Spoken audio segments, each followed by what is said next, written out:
నమస్తే ఫ్రెండ్స్. ఈరోజు ఒక గొప్ప జగద్గురు జన్మించిన రోజు. మీకు తెలుసా? ఈ రోజు మన జగద్గురు ఆదిశంకరాచార్యులు జన్మించిన రోజు. వైశాఖ శుద్ధ పంచమి. క్రీస్తు శకం 8వ శతాబ్దంలో వైశాఖ శుద్ధ పంచమి రోజు కేరళలోని కాలడి గ్రామంలో జన్మించాడు.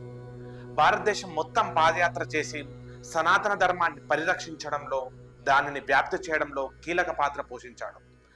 అద్వైత సిద్ధాంతాన్ని ప్రబోధించి పరమాత్మ మరియు జీవాత్మ ఒక్కటే అని, ప్రతి ఒక్కరూ పరబ్రహ్మ స్వరూపమని బోధించిన జగద్గురు శ్రీ గోవింద పాదాచార్యుల వద్ద శిష్యరికం స్వీకరించి వేదాంతం లోతుగా అధ్యయనం చేశాడు. 10 ఉపనిషత్తులకు వ్యాఖ్యానం రాశాడు. భగవద్గీతకు వ్యాఖ్యానం రాశాడు. సనాతన ధర్మాన్ని పరిరక్షించడానికి 4 దిక్కుల 4 పీఠాలను స్థాపించాడు. శృంగేరి పీఠం, ఇది దక్షిణం కర్ణాటకలో ఉంది, చిక్ మంగళూరులో. నెక్స్ట్ సెకండ్ పీఠం పూరి తూర్పులో ఒడిస్సాలో ఉంది. 3వ పీఠం ద్వారకా పడమర గుజరాత్ లో ఉంది.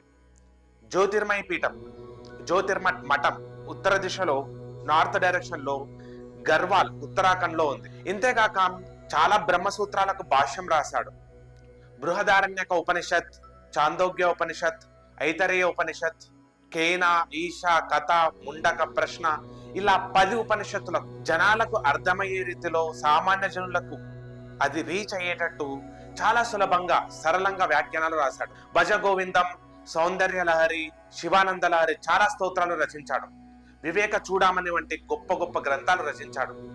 హిందూ సనాతన ధర్మాన్ని బౌద్ధ మరియు ఇతర మతాల ప్రభావం నుండి రక్షించాడు. ఇతని భావజాలం భారతీయ ఫిలాసఫీకి నూతన దిశను అందించి 32 సంవత్సరాల వయస్సులోనే కేదార్నాథ్లోని శివుడి ఆలయంలో అంతర్ధానమయ్యాడు. శివుడిలో ఐక్యమైపోయాడు. ఇలాంటి గొప్ప గొప్ప మహానుభావులు ఎందరో మన భారతదేశంలో జన్మించారు. మన సనాతన ధర్మాన్ని, హిందూ ధర్మాన్ని ఉద్ధరించడంలో కీలక పాత్ర పోషించారు. Thank you friends.